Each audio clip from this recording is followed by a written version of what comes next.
오늘의 말씀은 욥기 38장 1절부터 18절 말씀입니다. 11절까지만 읽겠습니다. 그때에 여호와께서 폭풍우 가운데에서 욥에게 말씀하여 이르시되 무지한 말로 생각을 어둡게 하는 자가 누구냐? 너는 대장부처럼 허리를 묶고 내가 내게 묻는 것을 대답할지니라. 내가 땅에 기초를 놓을 때에 내가 어디 있었느냐? 내가 깨달아 알았거든 말할지니라. 누가 그것의 도량법을 정하였는지 누가 그 줄을 그것의 위에 띄웠는지 내가 아느냐? 그것의 주추는 무엇이에 세웠으며 그 모퉁이 돌을 누가 놓았느냐? 그때의 새벽 별들이 기뻐 노래하며 하나님의 아들들이 다 기뻐 소리를 질렀느니라. 바다가 그 모태에서 터져 나올 때의 문으로 그것을 가둔 자가 누구냐? 그때에 내가 구름으로 그 옷을 만들고 흑암으로 그 강보를 만들고 한기를 정하여 문빗장을 지르고 이르기를 내가 여기까지 오고 더 넘어가지 못하리니 내 높은 파도가 여기서 그칠지니라 하였노라. 여러분, 욥은요 지금까지 고난 때문에 많이 지쳐 있었습니다. 욥은 전 재산이 사라지고 또 자녀들이 죽고 온몸에 질병이 생겼죠. 그리고 그러한 고통 중에 있던 욥에게 친구들이 찾아와 욥을 정죄하며 욥을 더욱 힘들게 했었습니다. 여러분, 그럴 때 욥이 어떠한 고백을 했습니까? 욥기 23장 8절부터 9절은 이렇게 말합니다. 내가 앞으로 가도 그가 아니 계시고 뒤로 가도 보이지 아니하며 그가 왼쪽에서 일하시나 내가 만날 수 없고 그가 오른쪽으로 돌이키시나 배울 수 없구나. 여러분, 욥은 아무리 하나님을 찾으려고 해도 하나님을 만나고자 해도 하나님을 만날 수도 또 찾을 수도 없었다라는 거예요. 그리고 이러한 욥이 왜 하나님을 찾고 왜 하나님을 만나고자 했습니까? 하나님께 변론하고 싶었기 때문이라는 겁니다. 여러분, 자신의 고난의 이유, 자신에게 하나님께서 왜 이렇게 하시는 이유가 도대체 무엇인지 그는 하나님께 묻기 위해서 하나님을 찾고자 했다라는 거죠. 여러분, 그런데 오늘 본문에 드디어 어떠한 일이 임했습니까?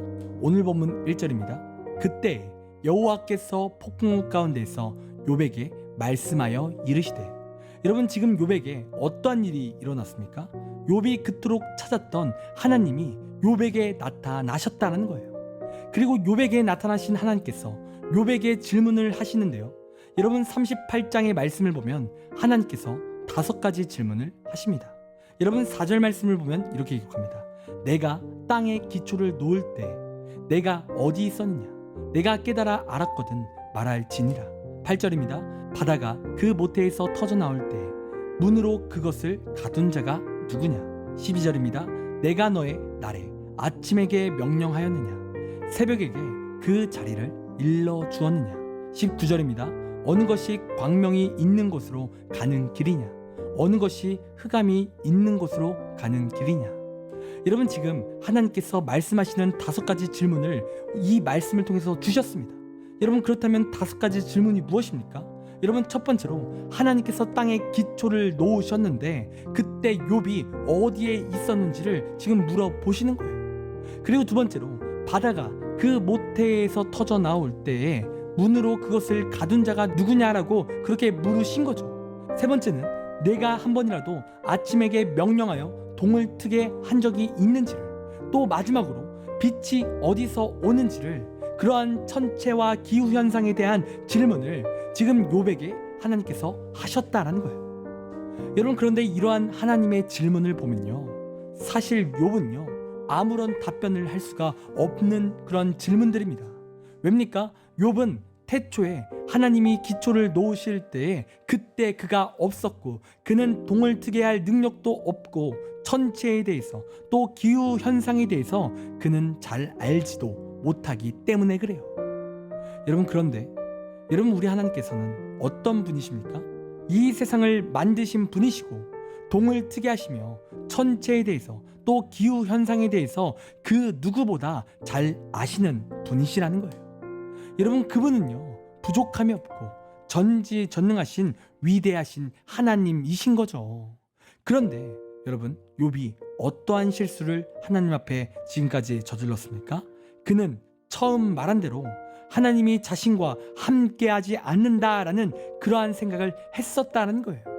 자신은 그렇게 고난스러운데 하나님은 어디에 계신지 그가 알 수 없다며 하나님께 불평 토로하며 그렇게 나아간 적이 있었다라는 겁니다. 그러니까 욥은요, 자신의 부족한 지혜로 하나님이 함께 하시지 않는다, 이러한 착각에 빠진 적이 있었다라는 겁니다. 여러분, 하나님은요, 욥과 함께 안 하신 것이 아니라 날마다 그와 함께 하셨고 그의 기도 소리를 항상 듣고 계셨다라는 거예요. 여러분, 우리 하나님은요, 항상 우리와 함께 하십니다. 우리가 슬플 때나 우리가 기쁠 때나 우리와 함께 하세요. 그러나 우리는 자꾸 우리 수준의 지혜로 하나님을 가늠하며 하나님의 그 위대하신 뜻을 가늠하려고 한다라는 거죠. 근데 우리는 그 하나님의 뜻을 가늠할 수 없다라는 겁니다. 여러분, 하나님은 우리와 항상 함께 하시는데 우리는 자꾸 우리의 지혜와 우리의 안목에 빠져서 그 중요한 사실을 못 본다라는 거예요. 여러분, 구체적으로 말해 우리가 지금 문제에 빠졌어요. 그리고 우리는 그 문제가 시급한데 아무리 기도해도 하나님이 아무런 응답도 없고 내 마음의 변화도 없다라는 거예요. 여러분, 그럼 그때 내가 드는 생각은 뭐냐면 내 안목과 내 지혜의 수준으로 자꾸 판단하여 하나님은 자신을 안 사랑하거나 하나님은 안 계시구나, 이러한 착각을 한다는 거예요. 여러분, 우리 하나님은요, 위대하십니다. 우리 하나님은 전능하세요. 그리고 그 하나님은 우리의 지혜로 가늠할 수 없는 분이십니다. 그리고 그분은 우리를 위해 일하시고 그분은 우리를 향한 뜻이 있으세요. 지금 내가 답답해도 하나님은 나와 함께 하십니다. 언제나 우리를 살피시는 분이 우리 하나님이시라는 거예요. 여러분, 그렇기에 우리는 나의 지혜만으로 하나님을 가늠해선 안 됩니다. 우리 하나님은 위대하신 거예요. 그리고 우리는 그 하나님을 믿어야 될 줄 믿습니다. 여러분, 우리가 믿을 때 우리는 하나님의 그 계획하신 섭리 가운데 우리가 들어가는 거예요. 우리는 마침내 승리하는 겁니다. 우리의 고통, 고난들이 다 해결되어지는 거죠. 여러분, 그러므로 시간 나의 지혜가 아닌 하나님의 지혜로 살아가십시오. 그리고 하나님을 믿어 하나님의 놀라운 섭리를 경험하는 우리의 귀한 삶이 되기를 간절히 원합니다. 기도하겠습니다. 하나님, 우리의 삶이 나의 지혜로 살아가는 것이 아니라 나의 안목으로 살아가는 것이 아니라 하나님의 지혜와 하나님의 안목으로 살아갈 수 있도록 인도하여 주시옵소서. 내가 연약함을 날마다 고백하게 하시고 하나님을 붙들며 하나님의 그 원대하신 계획 가운데 우리가 살게 하여 주시옵소서. 감사합니다.